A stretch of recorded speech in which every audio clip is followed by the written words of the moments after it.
Olá, sejam muito bem-vindos à temporada 2020 do Roda Viva. Eu sou Vera Magalhães e a partir de hoje eu tenho a honra e a responsabilidade de apresentar o programa de entrevistas mais plural da TV brasileira. Estamos ao vivo em todo o país pela TV Cultura e emissoras afiliadas e conectados no YouTube, Facebook e Twitter. Poucas pessoas no Brasil mobilizam tanta paixão, herói, mito para muitos, parcial, injusto para outros.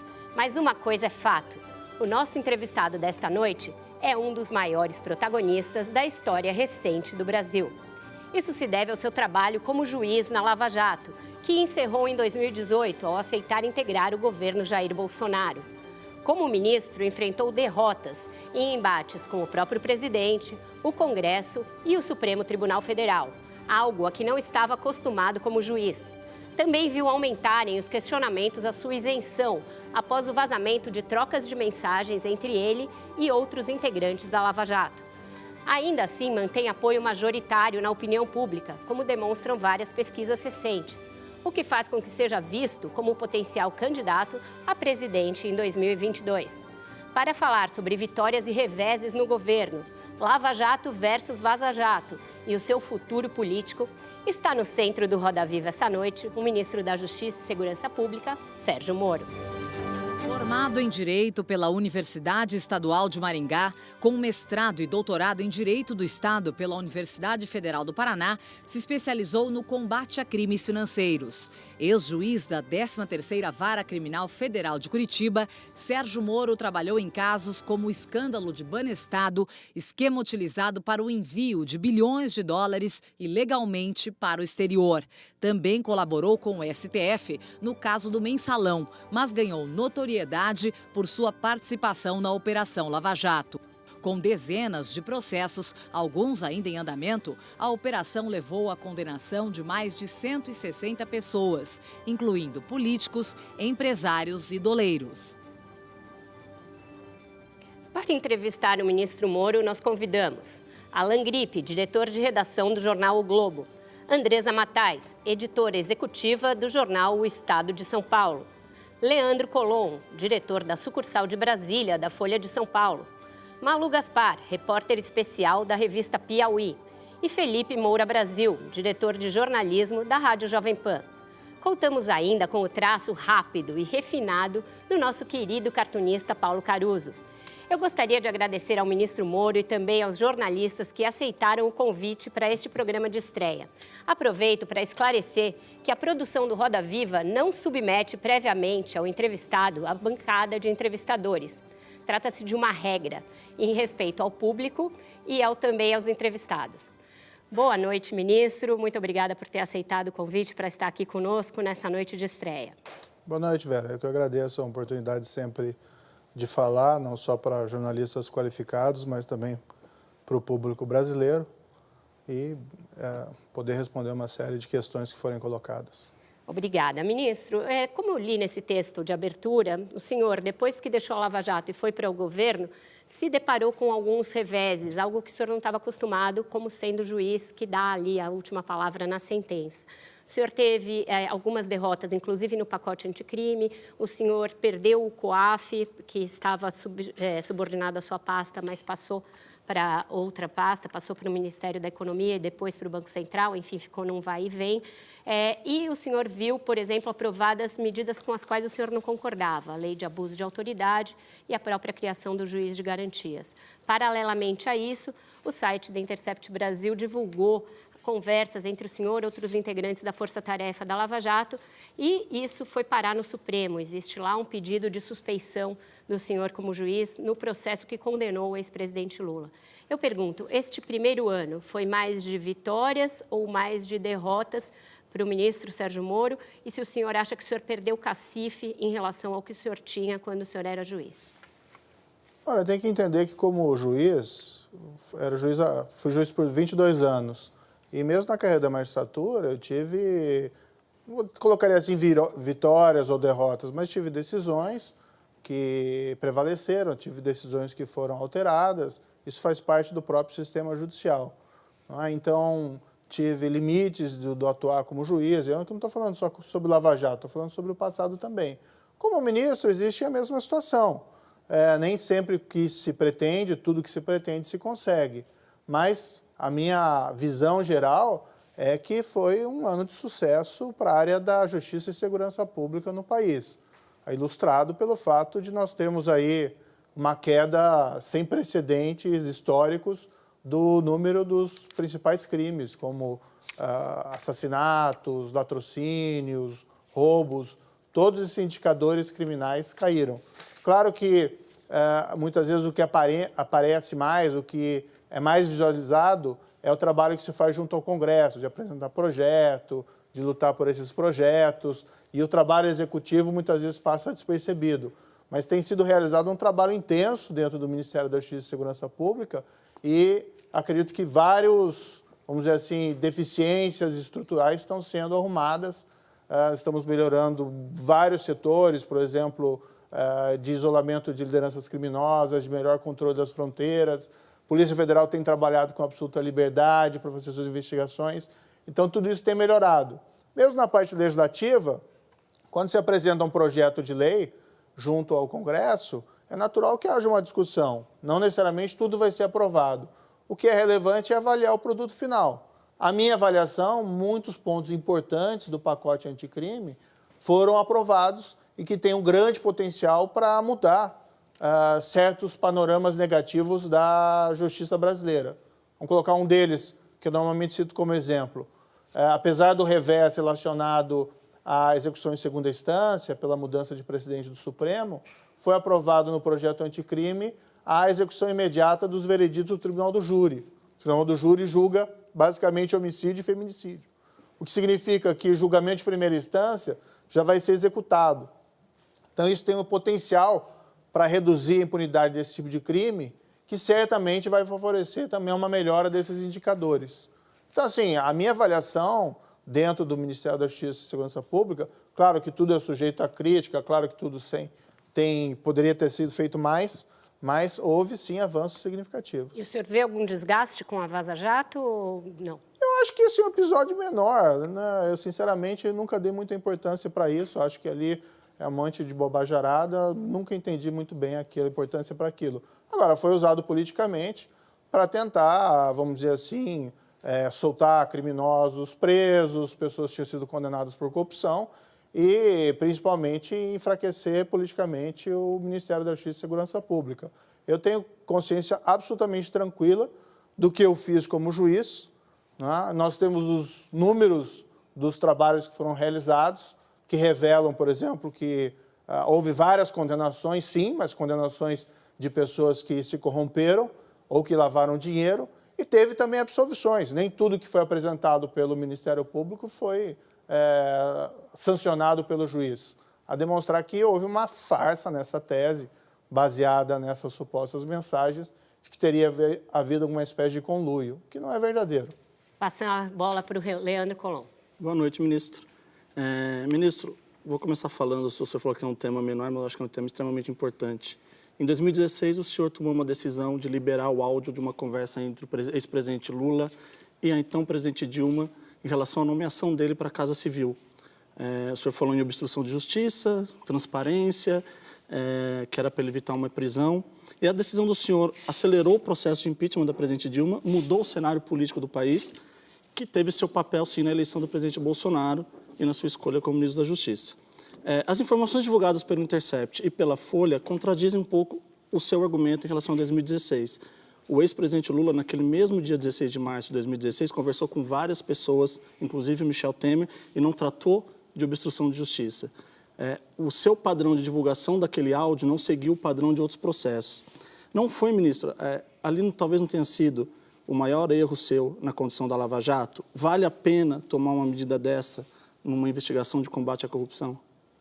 Boa noite, Leandro. De forma nenhuma, veja,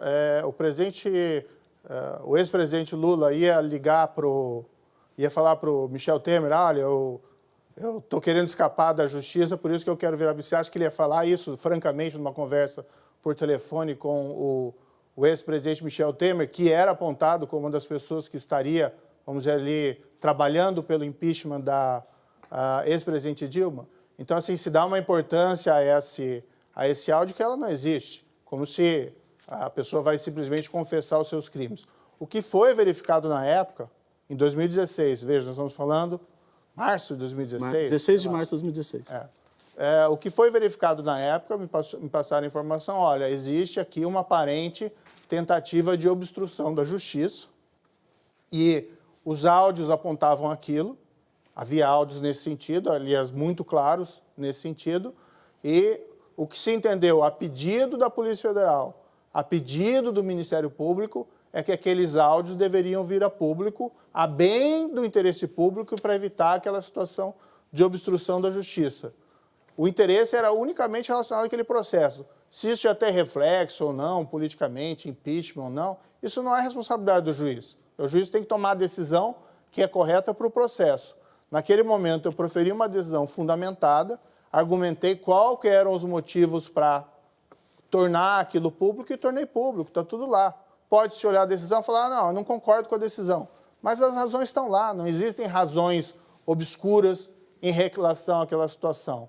O que existe é, diante de uma aparente situação de obstrução de justiça e que se buscava o foro privilegiado para não responder à investigação mais, ou para não responder a uma ação penal que corria perante a 13ª Vara, a opção foi por tornar tudo público. Mas o ministro Gilmar Mendes, neste Roda Viva, no dia 7 de outubro, ele que deu a liminar cassando a nomeação do presidente Lula em 2016, ele considerou até como ele usou a expressão manipulação, se ele soubesse. Não houve manipulação nenhuma. Ele depois tomou uma decisão. Por que aqueles áudios não foram baseado, não houve manipulação nenhuma. Aqueles áudios revelavam que havia uma tentativa de obstrução de justiça pura e simples. Não teve nada disso. Tanto que os áudios, todos os áudios que foram captados, foram encaminhados ao Supremo Tribunal Federal, que pôde fazer a sua avaliação. Então, é muito fácil, em 2016, dizer, não tenho culpa nenhuma, fui manipulado. Não existe nada disso. Ele tomou a decisão dele na época, ele assume a responsabilidade pela decisão que ele tomou.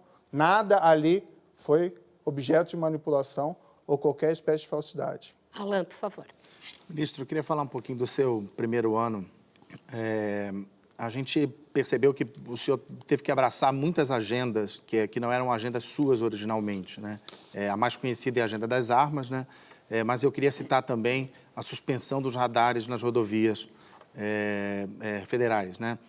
A suspensão é essa que resultou, né, no período em que ela vigorou, em aumento de acidentes, aumento de mortes, ou seja, ela teve um impacto real mesmo. O senhor, nesse caso especificamente, mandou para o Congresso um ofício se posicionando contra isso, né? A minha pergunta é, usando isso como exemplo, por que o senhor abraçou agendas em que o senhor manifestadamente era contrário? Eu incluiria aí o excludente de ilicitude, que o senhor historicamente era contrário e acabou concordando que entrasse a ampliação do excludente de ilicitude no pacote anticrime. Veja, eu fui convidado pelo presidente Jair Bolsonaro para ser ministro e nós assumimos um compromisso de um núcleo duro, né? Combate à corrupção, combate ao crime organizado e combate à criminalidade violenta. Certo que o Ministério da Justiça e Segurança Pública tem outras atribuições, né? Isso tem sido trabalhado. Agora, eu sou ministro do Poder Executivo e existe um chefe do Poder Executivo, existe uma cadeia de comando. E o presidente entendeu, tem a sua política, e política essa que ele nunca escondeu, ele sempre foi muito transparente durante a campanha eleitoral, e algumas decisões são do presidente, e cabe aos ministros, ao executivo, implementar essas decisões. Havia uma percepção do presidente de que havia um exagero na imposição de multas em rodovias, e ele quis realizar essa decisão de suspensão temporária desses radares. Depois disso foi alterado por uma decisão judicial. Mas isso não lhe causa um incômodo, já que publicamente o senhor se manifestou contrário a essa decisão? Eu não me manifestei publicamente em contrário. Houve um pedido de informações e nós encaminhamos informações ao Congresso. Eu não contrario publicamente o presidente. Existe aí, evidentemente, uma cadeia de comando. Agora, foi uma decisão que ele tomou baseado no entendimento que ele tinha. Se esse entendimento é correto ou não, o tempo poderia aí revelar. Agora, houve essa decisão da Justiça e foram restabelecidos os radares nas rodovias por conta da decisão judicial. Malu, por favor. Ministro, boa noite. É só a questão da excludente, né? Tá. Sim. Tá. A excludente, houve uma sugestão de uma dessas associações da Polícia Civil, né, dos estados, para a inclusão de uma alteração dentro do Código Penal a respeito, e essa alteração proposta tinha muita semelhança com normas que nós encontramos no Código Penal alemão e no Código Penal português. Por coincidência, no mesmo artigo, artigo 33, de ambos os códigos, isso pode ser checado. E a nossa proposta foi exatamente na linha dessa redação desses outros dois códigos, que não tem nada de arbitrários, não tem nada de não razoáveis. Foi colocado num projeto de lei e foi deliberado no Congresso. O Congresso entendeu por não aprovar essa parte específica. Isso é normal, faz parte do jogo democrático. Foi uma proposta apresentada e houve a deliberação do Congresso. Agora sim, Malu, por favor. Ministro, boa noite. Existe um episódio, mais um da Lava Jato, que eu acho que para mim precisava ser um pouco mais... Eu queria tirar uma dúvida com o senhor. Trata-se da sua decisão de tornar pública a delação do ex-ministro Antônio Palocci no dia 1º de outubro de 2018, 4 dias antes do primeiro turno da eleição. Na época, se questionou e o senhor disse que não podia se preocupar com o calendário eleitoral para decidir se divulgava ou não uma delação.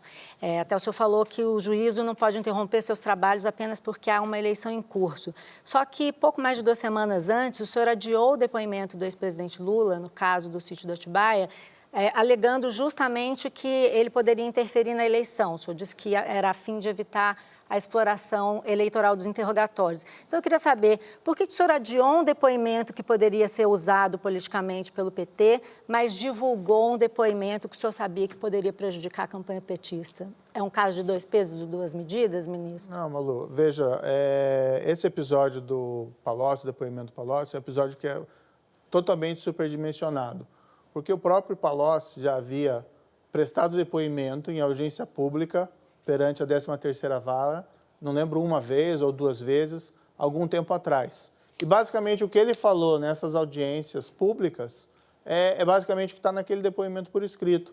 Então, não tinha nenhuma novidade ali. Acontece que aquele processo em particular estava caminhando para as alegações finais, tá?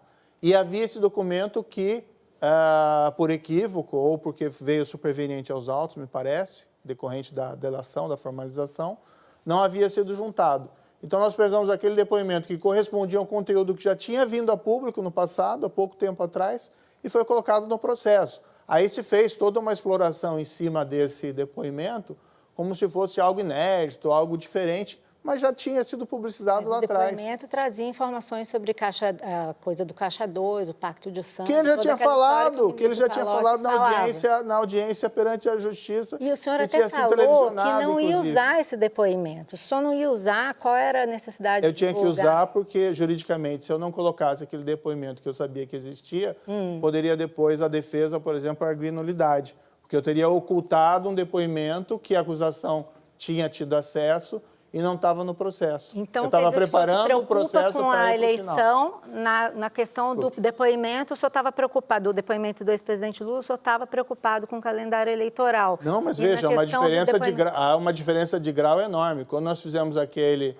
primeiro depoimento judicial do ex-presidente Lula, foi teve toda uma mobilização, teve ameaça que ia ter tumulto, correligionários do presidente disseram que iam lá na Justiça, alguns ameaçavam até praticar atos de violência. Nós tivemos que montar todo um aparato judicial. Aquilo galvanizou a atenção do país por um período significativo. As principais revistas, jornais deram uma ampla cobertura para aquilo. Então, é uma diferença de grau. No caso do depoimento do Palocci, o que aconteceu? Ele já tinha dado aquele depoimento antes. Foi juntado algo... Eu não vi nenhuma importância. Aquilo foi determinante para alguma coisa das eleições? Mas interferiu no processo, o senhor acha? Sinceramente, acho que não interferiu nada. Porque era uma coisa que já não era novidade. Foi juntado algo que já tinha falado lá atrás. E quando ele falou lá atrás, tinha sido, como a gente fazia todas as audiências públicas e os vídeos eram disponibilizados, tinha sido disponibilizado. Muito mais significativo do que um depoimento no papel. Andresa, por favor. Boa noite, ministro. Queria falar um pouquinho sobre o caso Marielle Franco. O Estadão teve acesso a um documento do posicionamento que foi enviado para o STJ, no qual o senhor muda de posição com relação à federalização das investigações do caso Marielle. O senhor era a favor e nesse documento que nós obtivemos, o Ministério se posiciona contra, seguindo o que a família da Marielle também colocou. A Polícia Federal diz que acredita que as autoridades do Rio de Janeiro estão trabalhando para punir os responsáveis. Então, eu queria que o senhor comentasse um pouco dessa decisão e me explicasse por que essa guinada, se é receio de mexer nesse vespeiro do caso Marielle. Não, Andresa, a situação aqui é muito clara. Houve esse assassinato terrível, né, da Marielle, do Anderson Gomes, uma investigação perante a Justiça Estadual do Rio de Janeiro, Ministério Público Estadual, Polícia Civil, investigaram lá por longo tempo, isso ainda em 2018. Por volta do final de 2018, a então Procuradora-Geral Raquel Dodge entendeu que estava havendo uma espécie de obstrução, uma fraude na investigação e requisitou, né, ao ministro Jungmann que fosse instaurado um inquérito da Polícia Federal para verificar a possível manipulação da investigação. Isso foi por volta de novembro de 2018. O inquérito foi instaurado e correu ele boa parte durante já o governo do presidente Jair Bolsonaro. Como era um caso relevante, eu acompanhava como ministro da Justiça, claro que não acompanha todos os detalhes da investigação, mas acompanhava à distância, e isso pode ser confirmado com a Polícia Federal, que foi colocado, olha, esse é um dos casos que tem que ser dado prioridade, nós precisamos elucidar esse fato. Durante o primeiro semestre, essa investigação prosseguiu e, de fato, confirmou-se que havia sido introduzida uma testemunha fraudulenta dentro da investigação no âmbito da Polícia Civil ou do Ministério Público Estadual. Esses elementos probatórios colhidos pelo inquérito da Polícia Federal foram compartilhados com a Justiça Estadual, o que permitiu que a investigação do Estado retomasse o rumo correto. Excluiu aquela testemunha fraudulenta, que estava levando a investigação para uma hipótese probatória falsa. Ou seja, nós fizemos ali, demos o apoio, trabalho da Polícia Federal, mas, como ministro, lá a gente deu todo o apoio possível para que aquele trabalho fosse realizado. A Raquel Dodge, entre os seus últimos atos, requereu a federalização do caso. Com base nessa apuração da Polícia Federal, e outros motivos, ela entendia que não havia condições, né, da Polícia do Estado, do Rio de Janeiro, continuar com aquela investigação. Isso foi submetido ao STJ. Essa é uma decisão jurídica, que vai ser avaliada ali juridicamente. Eu, no primeiro momento, até me posicionei no sentido, olha, eu acho que é melhor ir para a Justiça Federal. Né? Claro que a Justiça do Estado do Rio de Janeiro tem a sua qualidade, o Ministério Público do Estadual também, a Polícia Civil tem a sua qualidade, mas houve esse episódio anterior e que levantava uma série de dúvidas.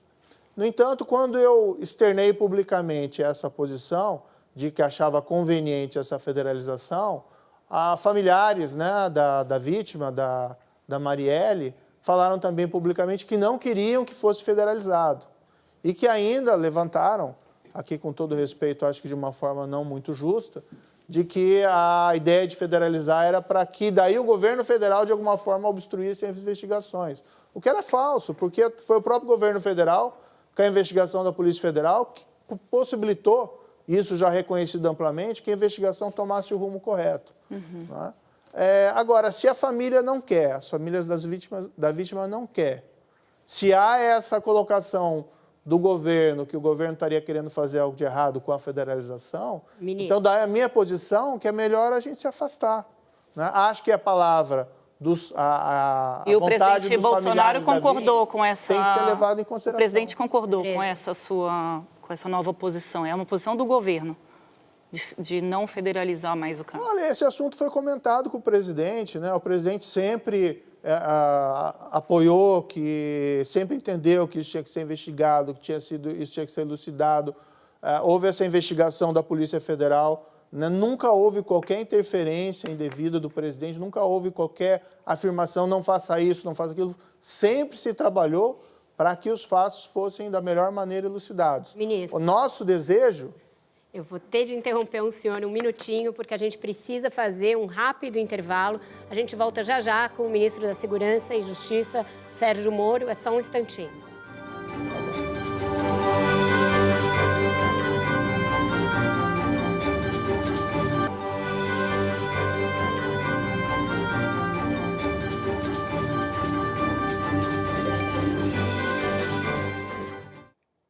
Estamos de volta com a entrevista com o ministro Sérgio Moro e o Roda Viva está em primeiro lugar entre os assuntos mais comentados do Twitter. Ministro, o senhor pode terminar a sua resposta que eu tive de cortá-lo e depois nós vamos ouvir a pergunta do Felipe Moura Brasil. Não, muito rapidamente. O governo federal é o maior interessado em elucidar esse crime. O governo federal é que é cobrado nos fóruns internacionais, ou até politicamente, por essa apuração. O presidente é um dos grandes interessados, porque tentaram envolver fraudulentamente o nome dele anteriormente. Agora, em que pese a minha opinião de que a Polícia Federal poderia apurar esse fato, se os familiares da vítima se posicionam contra, e ainda levando uma hipótese que, embora infundada, que o governo federal teria algum interesse em obscurecer isso, então é melhor que fique lá no estado do Rio de Janeiro, com a Polícia Civil, com o Ministério Público do Estado do Rio de Janeiro, e, eventualmente, nós damos o suporte que for possível para tentar auxiliar as investigações. Mas não tenha dúvida que o governo federal não tem o menor interesse em proteger os mandantes desse assassinato e que nós somos os mais interessados que esses fatos venham à tona. Felipe, por favor. Ministro, a fuga nesse fim de semana de 75 presos ligados ao PCC, de uma prisão lá do Paraguai, uma fuga cinematográfica por meio de um túnel grande, ela chamou atenção para a dimensão que teve essa organização criminosa e também para a questão das fronteiras. E o senhor citou o controle das fronteiras aí na sua resposta de abertura. As autoridades dizem que o PCC tem laços com o Exército do Povo Paraguaio, o EPP, com as Farc da Colômbia, com o Hezbollah do Líbano. Quer dizer, uma organização criminosa muito poderosa. Numa entrevista recente, a gente lá na Jovem Pan, o senhor disse que não temos recursos humanos suficientes para colocar homens e mulheres de braços dados em toda a nossa fronteira. Nós temos que atuar com inteligência. A gente viu alguns programas no passado, como o VANT, veículo aéreo não tripulado, que era um equipamento caro, que acabou não avançando, e outros problemas, como falta de verba para viaturas, etc. Então, como atuar com inteligência para controlar essas fronteiras continentais? O que o senhor está fazendo nesse caso específico e, de modo geral, para melhorar a criminalidade no país em termos de você reter drogas e armas que entram pelas fronteiras brasileiras? Felipe, são várias ações, seria difícil enumerá-las todas aqui. Existe um controle, um trabalho mais próximo feito às fronteiras, mas existe também o trabalho feito, por exemplo, nas capitais, porque, por exemplo, a droga, as armas, vêm direcionada para esses locais, é utilizado no país inteiro. Então, tem todas as investigações importantes, por exemplo, da Polícia Federal, que resultaram, por exemplo, num recorde de apreensão de cocaína, foram 98 toneladas, esse ano de 2019, 23 a mais do que no total do ano passado. Igualmente da PRF, na recorde de apreensão de drogas. Nós aprofundamos a cooperação com o Paraguai, ilustrada com as operações de erradicação de plantações de maconha no Paraguai. Erradicamos lá um equivalente a 23 mil toneladas de maconha. Isso tudo acaba afetando o crime organizado. Operações da Polícia Federal também com apreensões de cerca de 653 milhões em bens desses traficantes. E acho que é importante muito a questão do simbolismo. Então, uma das primeiras coisas que o governo federal fez, em parceria daí foi aqui com o governo do com o Estado de São Paulo, foi de transferir as lideranças do PCC, que estavam aqui desde 2006, que deveriam ter sido transferidos depois daqueles atos de 2006, para presídios federais e serem isoladas, não foram, e isso manda um recado errado para o mundo do crime. Qual que é o recado que manda para o mundo do crime? O Estado não tem coragem de mexer com essa organização. Isso fortalece a organização. Isso faz com que outros criminosos pensem, bem, essa é uma organização que eu quero fazer parte. Um dos primeiros atos do governo do presidente Jair Bolsonaro, e juntamente com o governo do Estado de São Paulo, foi pegar essas lideranças e transferir para presídios federais, onde elas foram isoladas. Fizemos também uma mudança no regime de visitação dos presídios federais, que cerceou a capacidade dessas lideranças e outras que lá já se encontravam de emitir ordens de prática de crimes para os seus subordinados. No âmbito das fronteiras, nós temos um programa importante, que é o programa Vigia, que já está em várias fronteiras do país, que é basicamente treinamento e incentivo a polícias de fronteira para atuar mais incisivamente contra o tráfico de drogas, armas e contrabando.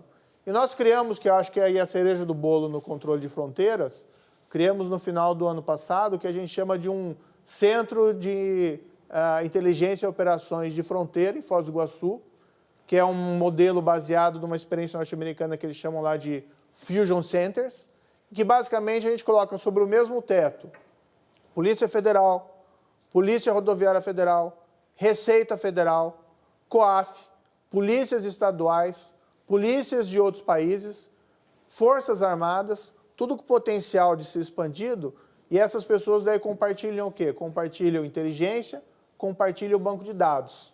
Como acontecia no passado, você precisa de uma informação, você encaminha um ofício para uma outra repartição, às vezes esse ofício nunca é respondido, às vezes leva meses, ou às vezes você conseguiu como policial desenvolver uma boa relação, você conhece a pessoa que você precisa de informação, você pega o telefone e consegue, ou manda lá uma mensagem. Esse modelo é diferente, as pessoas estão trabalhando lado a lado. Então, você precisa de uma informação da Receita Federal, é a pessoa que está do seu lado que vai responder. Ela tem acesso ao banco de dados. Tudo isso para a gente integrar. Eles fizeram isso muito nos Estados Unidos a partir do 11 de setembro, onde se teve lá uma avaliação de que, olha, as agências não estão se comunicando. Se a FBI tivesse comunicado com a CIA, com o ICE, poderiam eventualmente ter prevenido o atentado de 11 de setembro. O senhor falou no bloco anterior, numa resposta ao Alan, que o senhor não contraria publicamente o presidente porque existe uma cadeia de comando. Na semana passada, o Brasil se chocou com a exibição de um vídeo de inspiração nazista por parte de um secretário de Cultura do governo do qual o senhor faz parte. Ele foi demitido, mas não se ouviu uma palavra do senhor, como um democrata, em repúdio a essa manifestação. Em dezembro, houve um atentado terrorista à Porta dos Fundos, a produtora Porta dos Fundos, que o senhor também não se manifestou a esse respeito. Não cabe ao ministro da Justiça de um país ser um arauto da democracia e se manifestar quando há incidentes que ferem a ordem democrática do país? Acho que não cabe ao ministro da Justiça e Segurança Pública ser um comentarista sobre tudo, ser um comentarista político ou atuar como se tivesse responsabilidade de falar sobre tudo. Há crimes nesse caso, veja, do secretário de Cultura, a meu ver, foi um episódio bizarro. E, tendo ciência desse episódio, eu dei minha opinião. Mas eu dei opinião ao presidente. Cabe a ele tomar a decisão. E ele tomou a decisão correta. O que o senhor disse, ministro? O secretário de Cultura foi demitido ainda pela manhã, tão logo o episódio. As meninas perguntaram o que o senhor disse. A minha opinião foi a opinião geral, que é um episódio bizarro e a situação era insustentável. Mas agora, todo mundo se manifestou publicamente, o presidente do Supremo, o presidente do Senado. Mas eles são de outros poderes, não são do Poder Executivo. Mas o senhor é o ministro da Justiça, ministro. Não, mas eu dei uma sugestão. Incitação ao nazismo é crime. Mas o ministro... Não, veja, o presidente é o chefe do Poder Executivo. Então, aconteceu algo dentro do Executivo, eu não sou o ministro responsável por aquele setor. Eu dei a minha opinião ao presidente, o presidente tomou a decisão, a meu ver, absolutamente correta, e com rapidez, e o problema foi resolvido. Ele fala pelo Poder Executivo, não os seus ministros. Então, eu dei a minha opinião, dei a minha posição para dentro. Ministro, só pegando carona aqui na pergunta da Vera. E eu não achei necessário sequer falar para fora, porque o presidente falou, o presidente agiu, o presidente falou pelo Executivo. Não precisa ficar secundando. Porque o senhor não se manifesta, ministro, em temas polêmicos. Por exemplo, pegando carona aqui na pergunta da Vera, o presidente Bolsonaro ele ataca a imprensa semanalmente. Ele ofende, agride jornalistas, manda uma repórter calar a boca, agride a jornalista que escreveu um livro sobre o governo dele. Um relatório da FENAGE mostra que os casos de violência contra veículos e jornalistas subiu 54% de um ano para o outro. E o presidente Bolsonaro foi sozinho responsável por 58% dos ataques, além dos flertes com a AI-5 dentro do governo. Eu queria saber o que o senhor acha do comportamento do presidente Bolsonaro em relação à imprensa. Não, existe a situação que eu mencionei anteriormente, né? Então, por exemplo, eu estou dentro do Ministério, eu tenho os meus subordinados.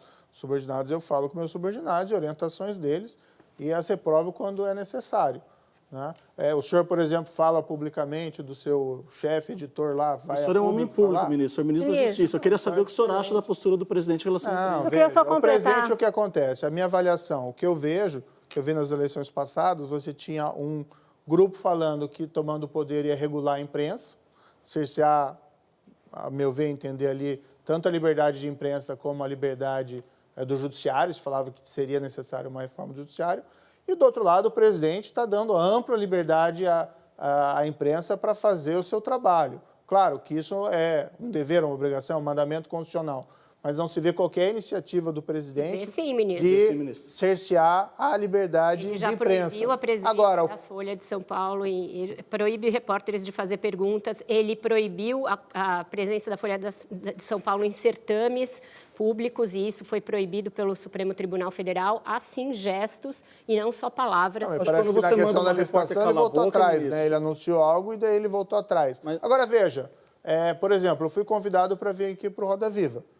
Se eu não aceitar vir aqui, né, seria uma censura? Seria um cerceamento do Brasil? Não, eu tenho a É liberdade diferente. De vir ou não de vir. vir ou não vir. Então, agora faz uma pergunta ao presidente e se ele entender que não... Ministro, é o mandar caso de uma responder, repórter ele calar a boca responde. é uma tentativa de censura, ministro. Falar da mãe dos repórteres, Não é, do ministro? pai. Não, veja, uma questão de censura legal, não. Agora, eu não vim aqui para falar sobre o presidente. Né? Eu vim Entre falar sobre outras as ações coisas, do né, Ministério. E o presidente tem O senhor respeitado a entrega esse liberdade de governo. imprensa. O senhor entrega O que acontece, ele tem sido também criticado e muitas vezes ele reage. Ministro, Olha em só, alguns ministro, momentos da vida da gente, a gente às vezes se arrepende de alguma coisa que a gente fez, de alguma escolha. Isso é natural do ser humano. Quando o senhor se depara com episódios como esse, citados pelos colegas, dá aquela mão, o senhor bota a mão na cabeça e fala, meu Deus, o que eu fiz, troquei os meus 20 anos de magistratura para estar nessa confusão? Ou como é que o senhor... A minha avaliação é que o governo está indo bem. Né? O que se vê aqui é uma recuperação econômica. É outro setor, não é meu setor, mas acho que o ministro Paulo Guedes, por exemplo, tem sido um fantástico ministro, tem apresentado reformas e boas ideias que têm, vamos dizer, providenciado uma abertura da economia brasileira, uma retomada do crescimento baseada no investimento privado. Eu vejo lá a parte da minha pasta, cabem críticas, muito a ser feito, mas veja, nós temos uma queda de 22% dos principais indicadores criminais.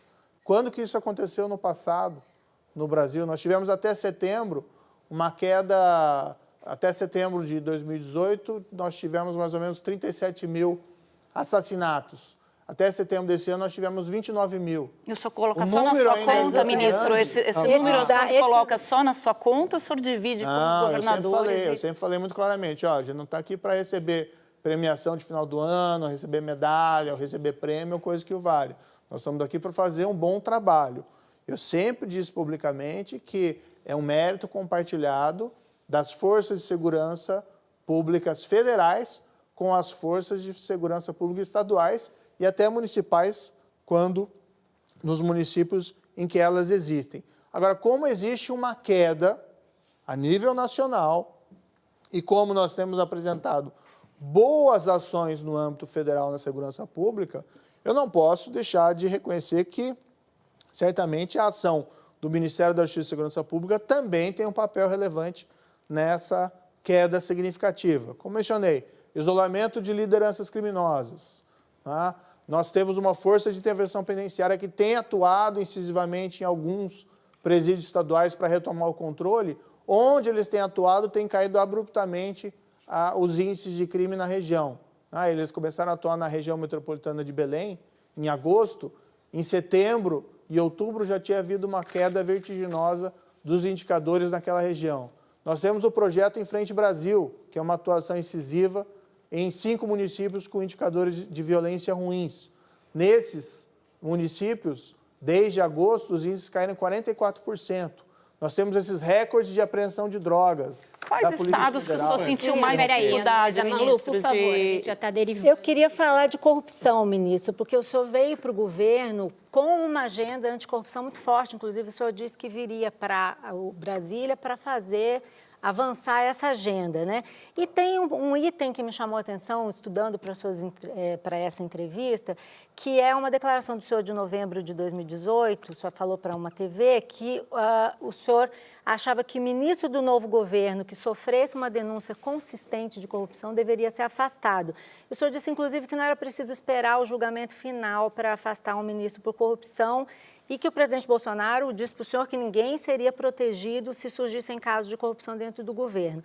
Desde então, o ministro do Turismo, Marcelo Álvaro Antônio, foi indiciado pela Polícia Federal por falsidade ideológica, associação criminosa, apropriação indébita por desvio de recursos do fundo eleitoral. Eu queria saber do senhor, o ministro Marcelo Álvaro deve ser afastado ou o indiciamento pela PF não é denúncia consistente? Ele foi denunciado também à Justiça. Foi denunciado pela Justiça. Veja, até isso ilustra o fato de que a Polícia Federal tem atuado com absoluta autonomia e liberdade. Eu queria saber a opinião do senhor. O que eu coloquei para a Polícia Federal quando eu assumi a posição de ministro foi que nós precisávamos, a única orientação específica, a Polícia Federal vinha fazendo trabalhos relevantes anticorrupção, tem a Lava Jato, claro que não foi só ela, foram outras instituições, mas vinha fazendo esse trabalho relevante, precisava continuar fazendo trabalho contra a corrupção, contra crimes contra a administração pública, mas precisava também focar na criminalidade organizada.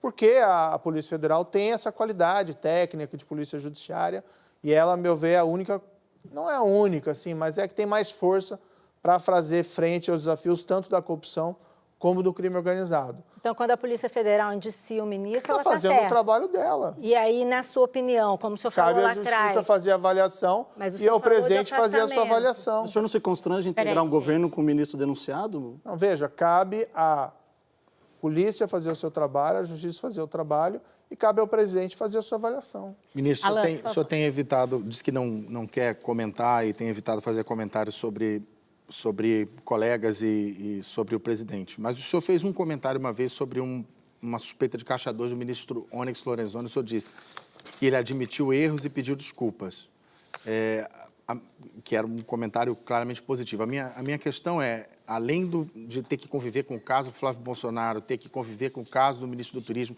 isso não cria um constrangimento para quem cultivou a imagem de que é intolerante com a corrupção?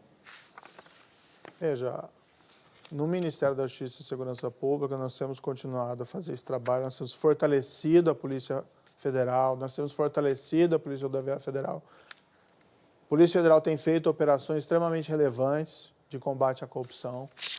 Nós vimos no final, por exemplo, do ano passado, uma série de operações extremamente relevantes. E mesmo em casos que envolvem possíveis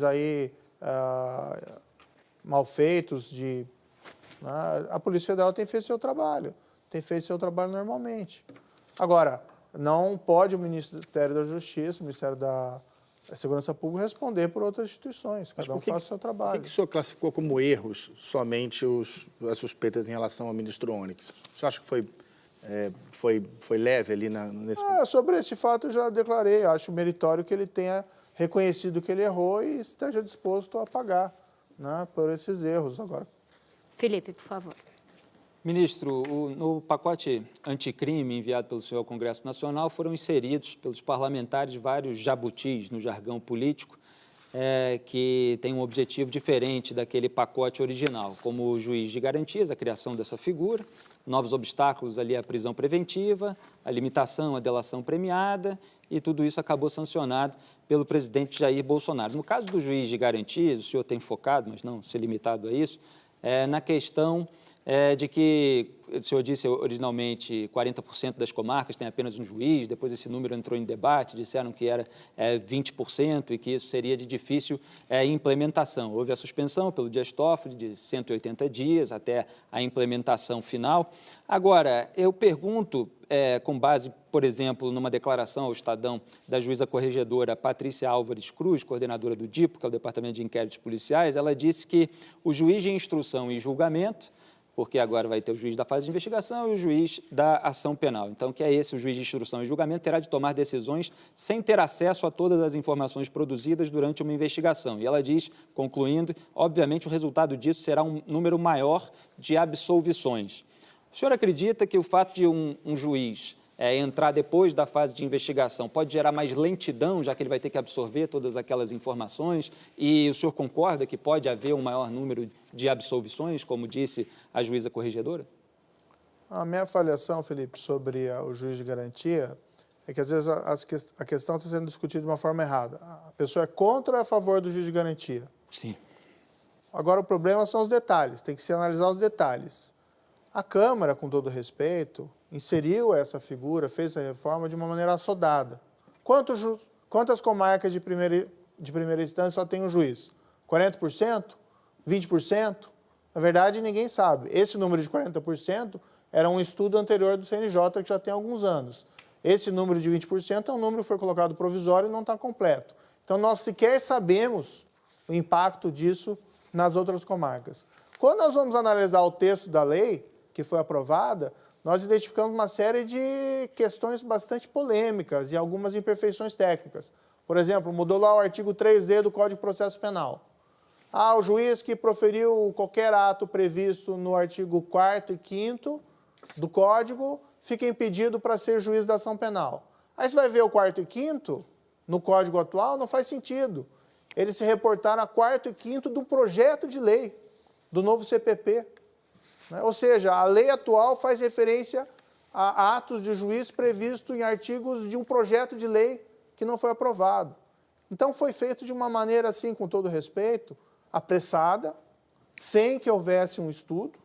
Então, simplesmente não se sabe, não se tem uma resposta para essa sua pergunta. Vai melhorar ou vai piorar o sistema? É viável ou é inviável? Agora, são questões que o legislador, com todo respeito, deveria ter se preocupado antes de aprovar a legislação. Mas o próprio presidente Bolsonaro sancionou, né, ministro? E o que eu sempre coloquei para a Câmara a esse respeito foi, olha, isso precisa de uma decisão de uma avaliação mais profunda, e para o de um presidente, estudo mais profundo. a sua pasta enviou um parecer a ele antes da sanção. Por que ele não seguiu o seu conselho de vetar? Ele fez uma avaliação, ele falou publicamente que o veto dele seria derrubado pela Câmara, ou isso faz parte de alguma espécie de, vamos dizer, discussão entre Legislativo e Executivo. Agora, veio em boa hora a decisão do ministro Dias Toffoli de suspender, certo? Embora eu acho que a legislação colocada dessa forma, ela só pode ser arrumada por nova lei. Então, seria melhor reputar tudo aquilo inconstitucional pela deficiência técnica. Porque, veja, a própria decisão do ministro Toffoli, embora é meritória, eu até elogiei a decisão, começa lá, não vale para tribunais superiores ou para tribunais recursais. Ótimo. Mas quem que devia ter decidido isso? O legislador. Não vale para casos de violência doméstica. Ótimo. Mas por quê? O legislador não falou isso. E se não é para aplicar nesses casos, por que é válido nos outros casos? Por que esperar 6 meses? Então, há uma série de impropriedades técnicas a refletir que não foi bem, com todo respeito à Câmara, introduzido esse elemento na nossa legislação.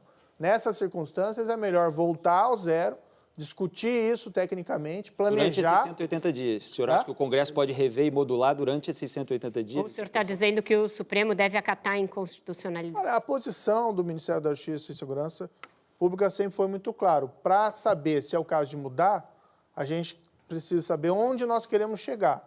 Se nós não sabemos como e onde vamos chegar, não tem como fazer essa mudança. Tem que ser algo mais estudado, algo mais planejado.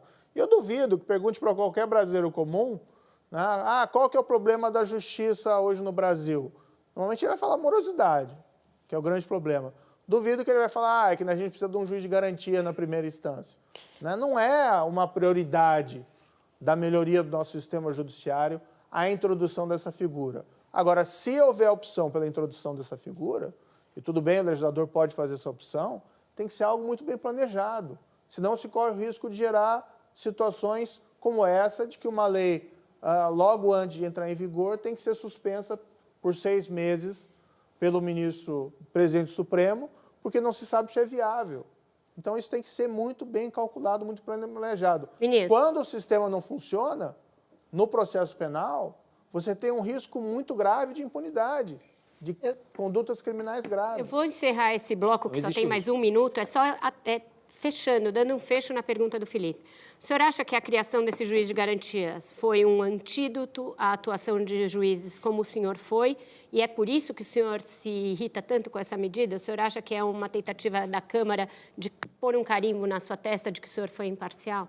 Não, isso é mais engraçado ainda, porque eu não sou mais juiz. Então, assim, essa mudança, pessoalmente, não me afeta em nada. Se, quando eu era juiz da Lava Jato, isso teria algum impacto. Ia me afastar do julgamento dos casos. Mas é para não surgirem novos Sérgio Moro. É para não surgirem novos Moros. Sim. Olha, não posso dizer que houve essa intenção, acredito que não. Acho que a intenção ali foi até de melhorar o sistema. Talvez alguns tenham, né, uma minoria tenha uma intenção de alguma coisa nesse sentido, mas não faz sentido porque eu não estou mais na Justiça, né? Então não sou afetado. Agora, o que eu acho, como ministro da Justiça e Segurança Pública, eu precisei me posicionar, porque é um caso que envolve a aplicação da lei, a aplicação da justiça. E eu acho que para ter uma mudança abrupta no sistema, tem que ser bem planejado. Tá certo, o ministro não está mais na Justiça, está aqui no centro do Roda Viva e nós estamos em primeiro lugar nos assuntos mais comentados do Twitter mundial. A gente volta já, depois do intervalo. Dá para beber uma água e só.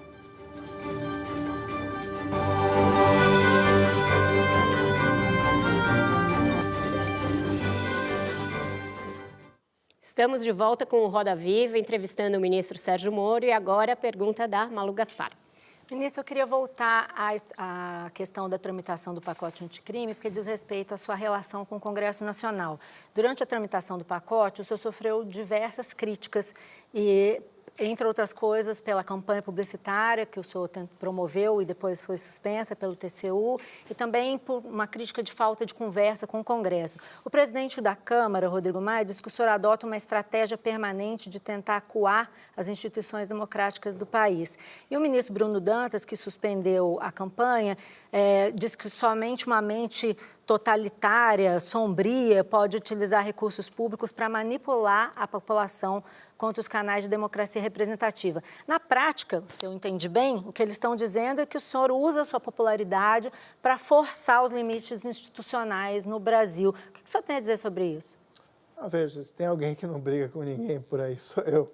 Uma pessoa muito calma. Né? Nunca ofendi ninguém, nunca falei nada, nunca levantei a voz. Sempre tratei com muita parcimônia. Agora, veja, o Ministério da Justiça, através do governo, apresentou um projeto de lei com propostas. E o Ministério da Justiça tem o desejo das propostas serem aprovadas como foram colocadas. Claro que é o papel do parlamento alterar essas propostas, ou aprovar em parte, ou não aprovar nada. E foi isso que foi feito, foi naturalmente, nunca houve qualquer espécie de pressão. Ao contrário, né, o que eu recebi de parlamentares no Ministério da Justiça e Segurança Pública esse ano, talvez eu tenha sido um dos que mais recebeu, fora aqueles ministros mais afetos a essa atividade específica. Sempre conversei muito, né? Conheci parlamentares fantásticos, muitos parlamentares que nos deram um grande apoio, e sempre quando houve alguma situação que eventualmente não foi atendido a pretensão do Ministério da Justiça, sempre tratei todo mundo com respeito. Você mandou um zap para o Rodrigo Maia cobrando a tramitação ali? Não, meu trato com o Rodrigo Maia sempre foi um trato absolutamente cordial. Não tenho nenhum problema com ele, sempre tratei ele com educação, inclusive publicamente. Agora, eventualmente, numa relação, né, institucional, pessoal, podem surgir uma outra faísca.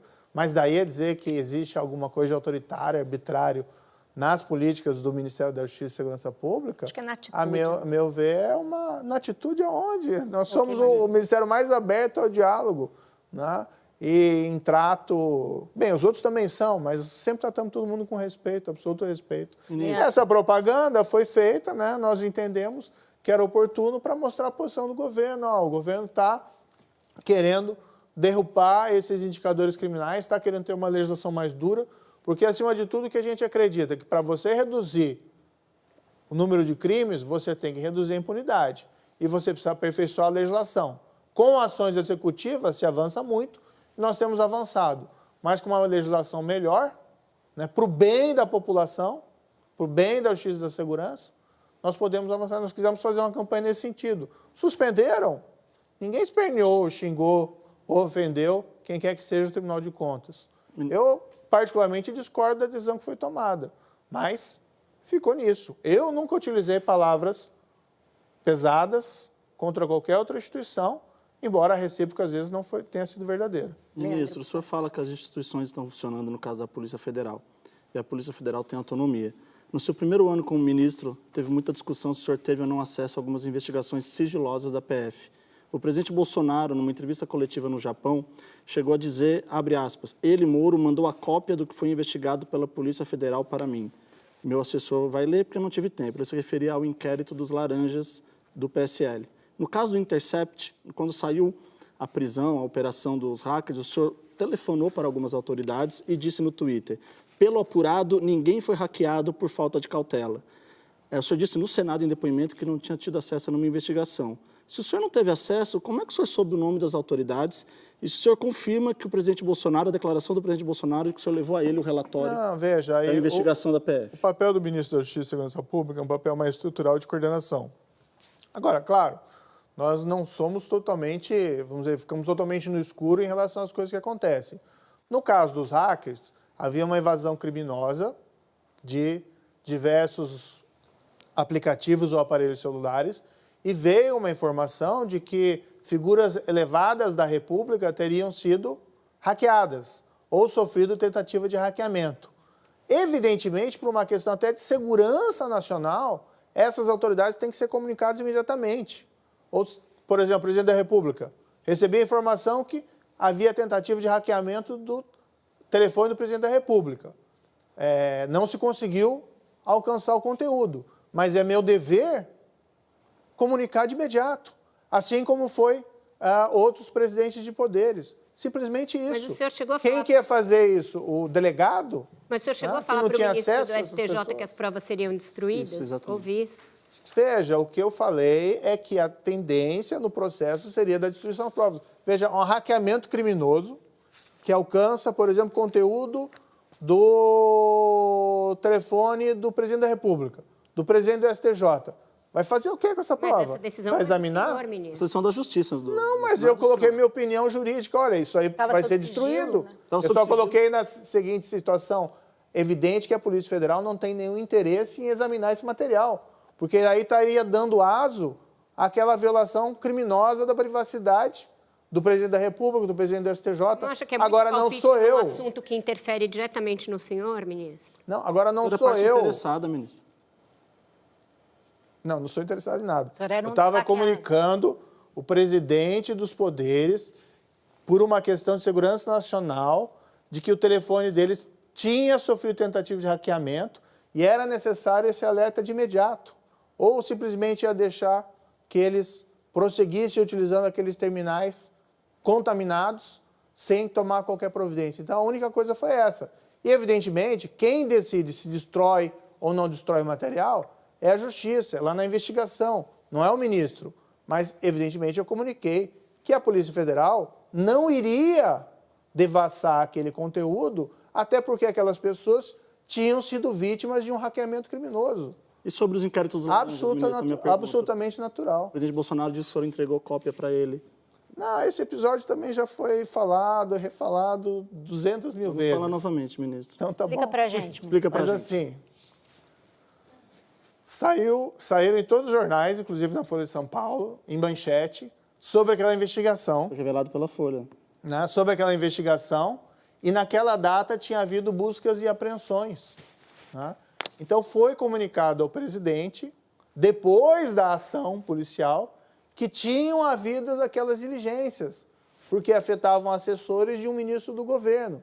Comunicado, olha, a Polícia Federal fez essas buscas, e esse conteúdo que já está nos jornais, que todo mundo sabia, mas parece que a crítica é, não, o presidente é o único no país que não pode saber. Porque ele fala cópia do que foi investigado. Não, cópia do que foi investigado, o que já estava nos jornais. Tá bom. Estava estampado nos jornais. Agora, o presidente é a única pessoa no país que não pode saber, né? Está todos os jornais, ele não precisava nem ter o relatório, nem precisava ter minha informação, basta ler os jornais. Agora, eu sou ministro da Justiça e Segurança Pública. A Polícia Federal faz essas diligências ostensivas. Está todo mundo sabendo. É evidente que isso comunica ao presidente. Alan, por favor. Ministro, o senhor reclamou, pelo menos se posicionou publicamente em relação ao episódio do juiz de garantias, né? Mas na maioria dos casos, nesse primeiro ano, o senhor optou por não reagir publicamente, né? A minha pergunta é a seguinte: por que esse comportamento dúbio, né? Tem uma linha vermelha? Até onde vai a paciência do ministro Moro? Olha, a paciência às vezes é infinita, viu? Mas, por exemplo, em português, quando foi colocado claro, aqui... no Twitter tem muito isso. Até quando o senhor está disposto a engolir sapo, ministro? Traduzindo Eu em português. quis evitar essa expressão, mas já que a Vera... Não, mas eu não estou falando de nada dentro do Executivo, estou falando de fora.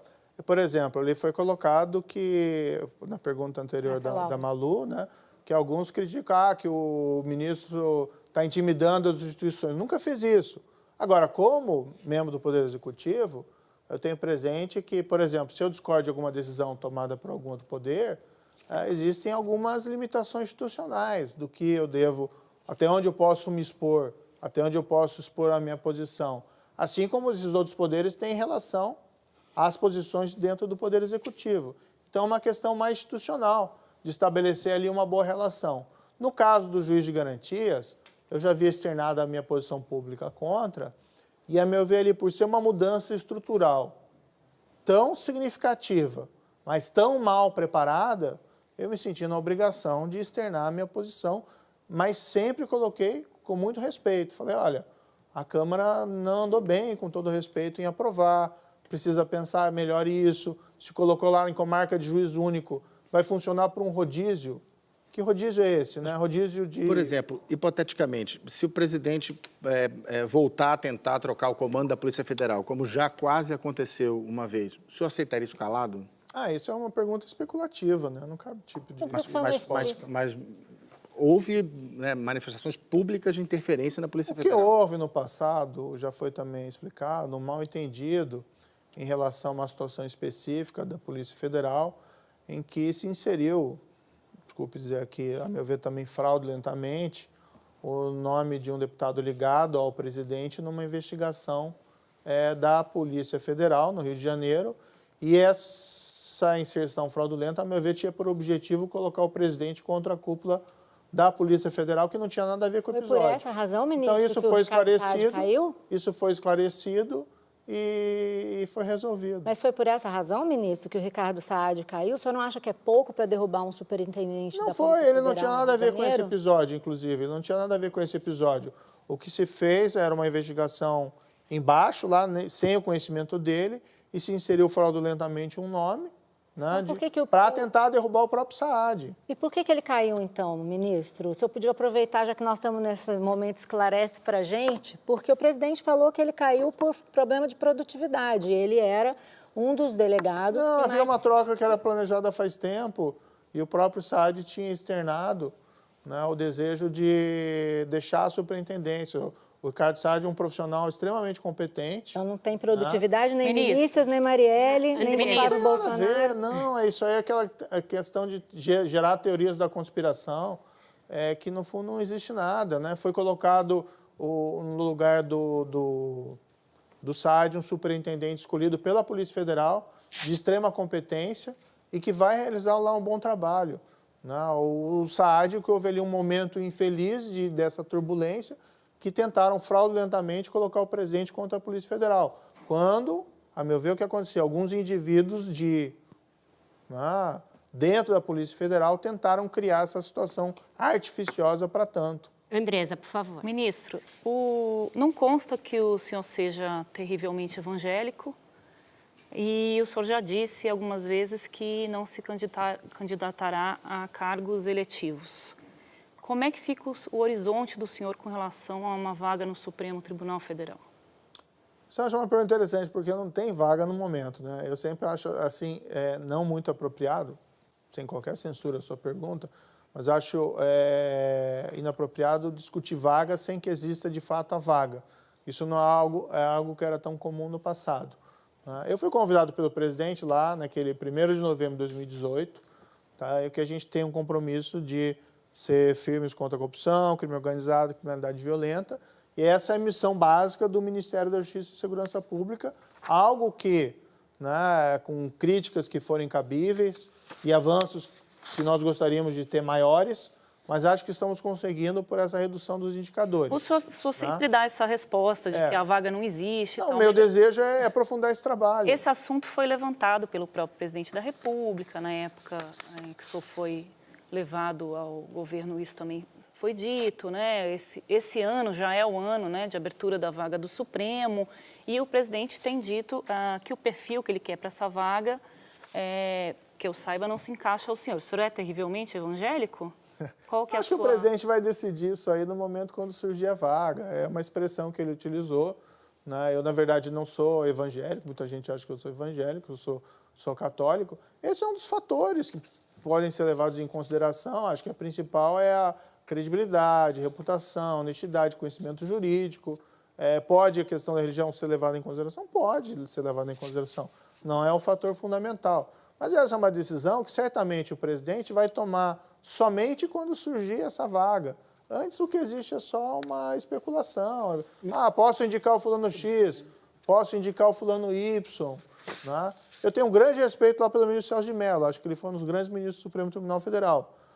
Então, assim, esperar surgir a vaga. Ainda é, né, e ministro? o presidente... Felipe, ele ainda é. Sim, e o presidente vai tomar a sua decisão no momento apropriado. Felipe, por favor. Ministro, voltando aqui aos jabutis inseridos no seu pacote anticrime, a discussão sobre o juiz de garantias, dada a complexidade e a falta de compreensão de muita gente, acabou ficando em primeiro plano e ficou em segundo plano a discussão sobre a limitação à delação premiada. Quer dizer, agora os colaboradores só vão poder falar dos crimes de que têm conhecimento relacionados diretamente aos fatos investigados, não vão poder falar de outros. Então, qual é a sua posição exatamente a respeito disso, dentro dos limites institucionais que o senhor se impõe?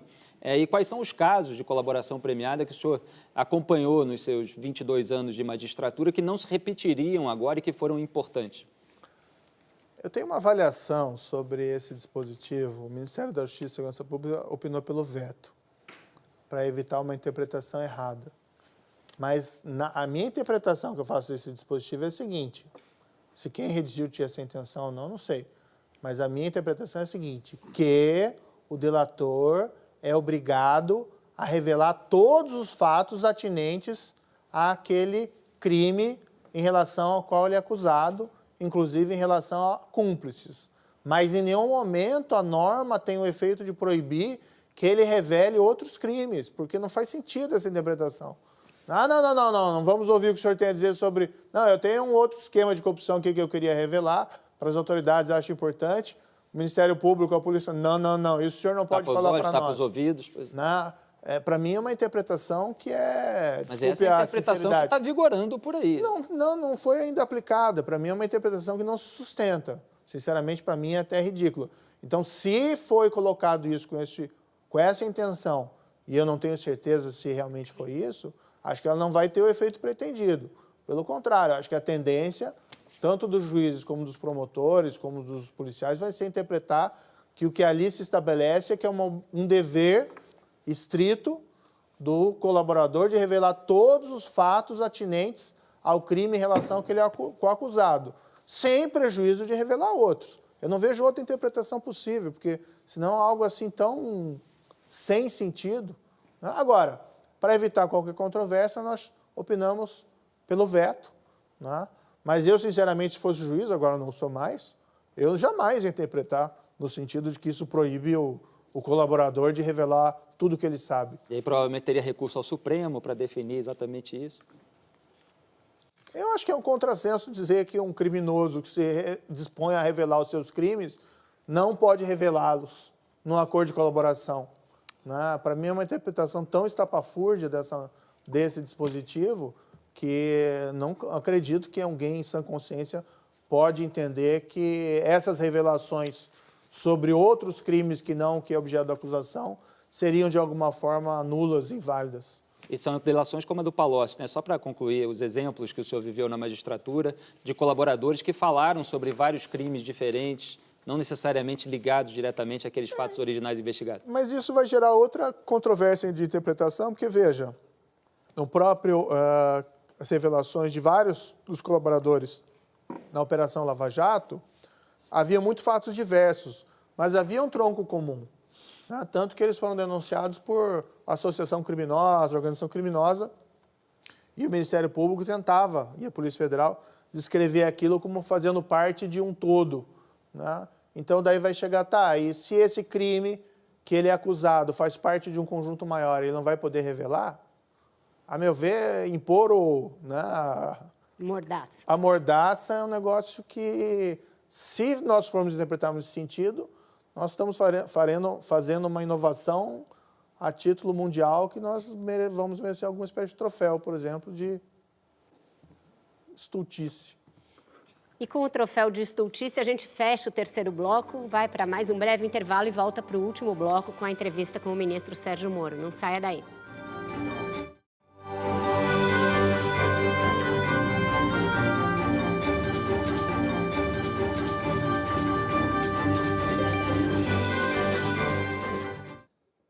Estamos de volta para o quarto e último bloco da entrevista com o ministro Sérgio Moro. Ministro, existe uma relação de morde-a-sopra entre o senhor e o presidente Jair Bolsonaro. Isso ficou muito evidente aqui ao longo desse programa. Ele, muitas vezes, tem contrariado o senhor, tem ignorado suas sugestões, mas existe, parece, um limite que ele sabe que ele não pode transpor, sob pena de perder o senhor e ganhar um adversário eleitoral em 2022. Existe um episódio narrado no livro Tormenta, da jornalista Thaís Oyama, em que ele teria se irritado com a sua postura no caso da investigação contra o seu filho, Flávio Bolsonaro, teria cogitado demiti-lo e o ministro, o general Heleno, teria dito que se ele fizesse isso, acabaria o governo. A gente viu várias manifestações em que a sua figura se sobrepõe à do presidente. O senhor, inclusive, nas pesquisas, é o único que ombreia com ele incapacidade de vencer. O senhor é hoje o ministro indemissível do governo Jair Bolsonaro?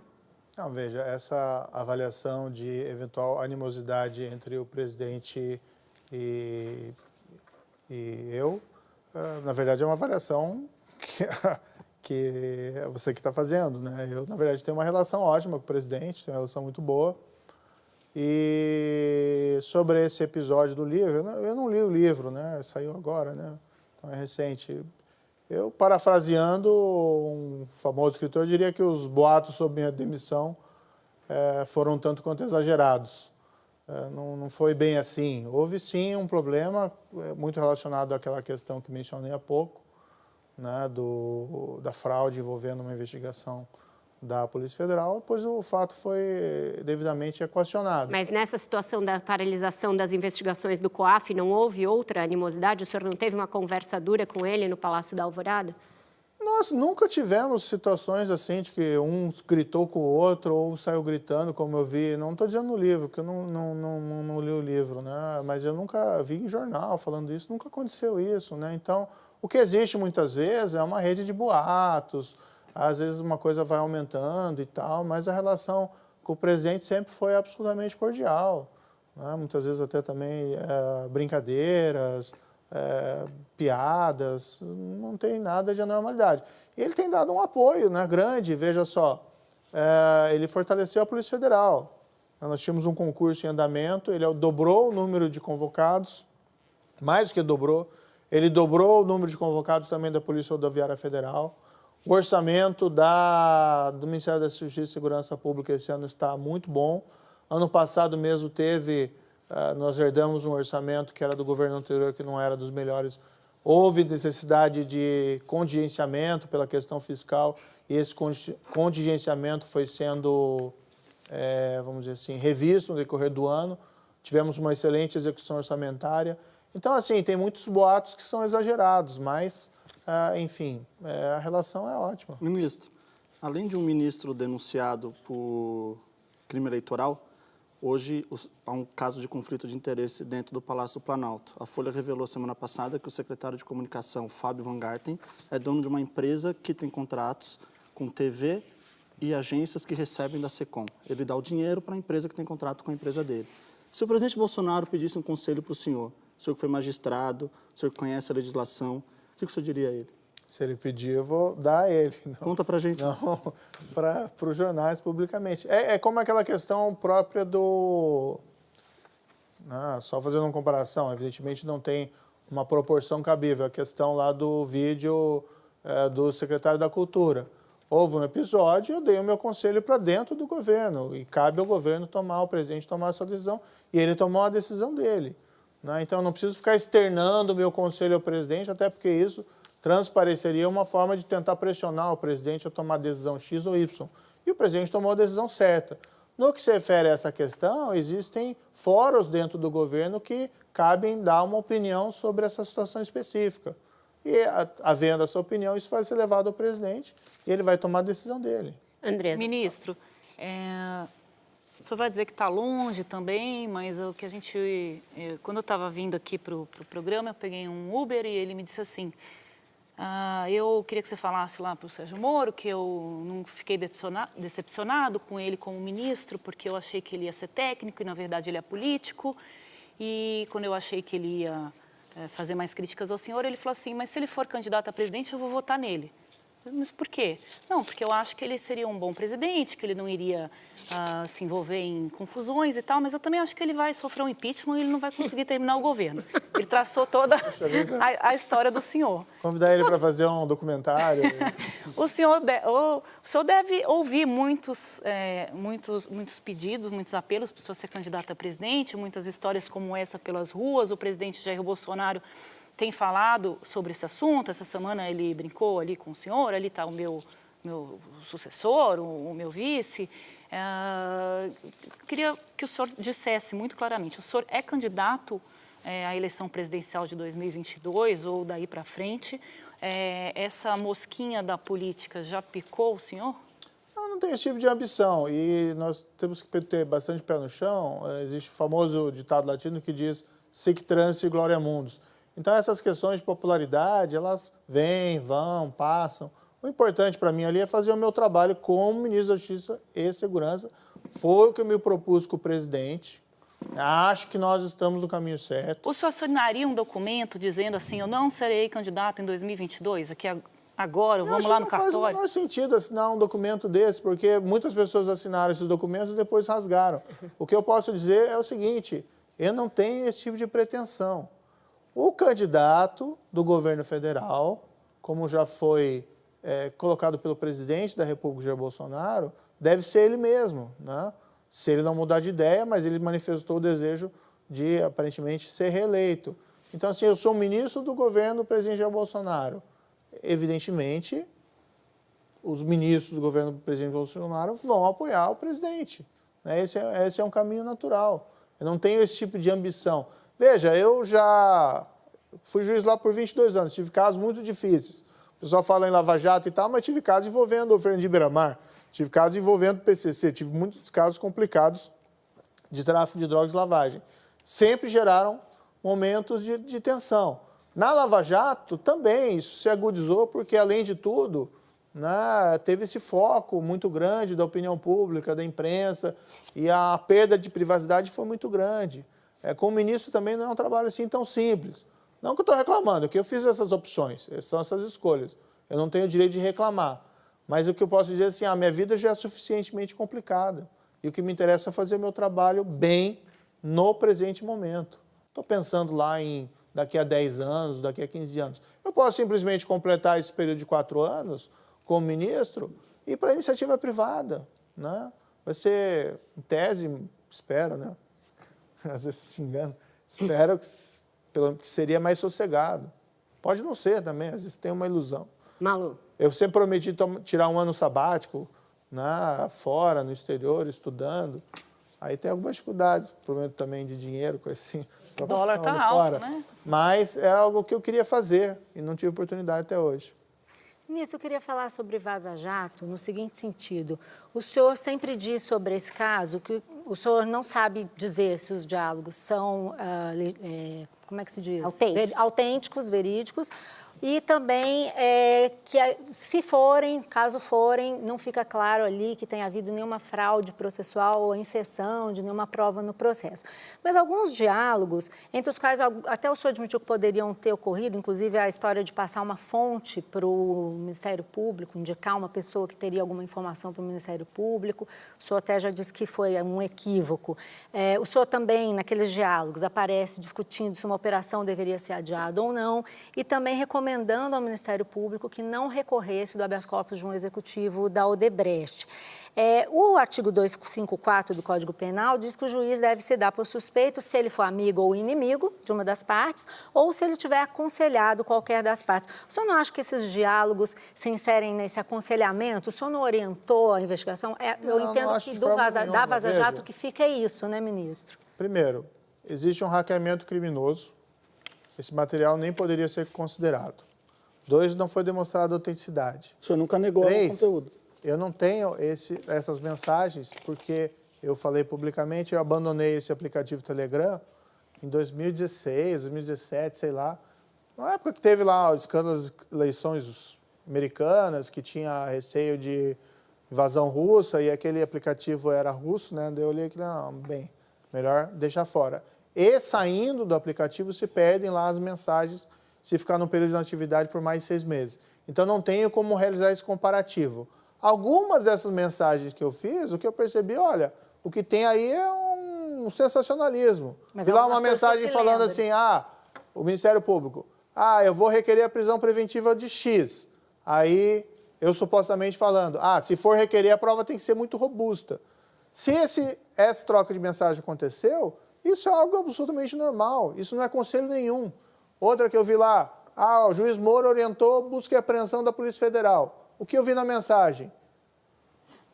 A mensagem supostamente atribuída a mim, dizendo que se a Polícia Federal for realizar a busca, que faça com discrição. Isso é algo que consta nas próprias decisões. Isso é algo normal dentro de uma conversa entre juiz policial e juiz e Ministério Público. Isso acontece todo dia em todos os fóruns judiciais. Agora, o que foi feito? Foi pego esse conteúdo, obtido de maneira criminosa, sem demonstrar autenticidade, e se faz todo aquele sensacionalismo em cima, como se fosse algo assim do outro mundo. Não teve ninguém que foi condenado injustamente, não teve ninguém que foi condenado sem prova nesse caso. O que você teve foi um esquema criminoso que afetou a Petrobras, que envolvia pagamento de suborno em todo e cada contrato da Petrobras, e isso alimentava diretores da Petrobras, gerentes da Petrobras, partidos políticos e agentes políticos. E não foi só para financiamento ilegal de campanha, como eu vi num documentário recentemente aí que foi divulgado, tive a curiosidade de ver esse final de semana, viu, então? E se fala lá que é financiamento e tal, etc. Não, enriquecimento ilícito dessas pessoas. Essas pessoas se locupletaram com a Petrobras durante mais de uma década, comandando esse esquema criminoso e quase quebraram a empresa. Quem foi condenado foi porque cometeu o crime. Não existe nada diferente disso. Não existe nenhuma dessas mensagens que apareceram que indica qualquer fraude, qualquer conluio, qualquer espécie de má conduta por parte minha. Eu estou absolutamente tranquilo em relação ao que fiz. Mas agora a Polícia Federal tem as mensagens.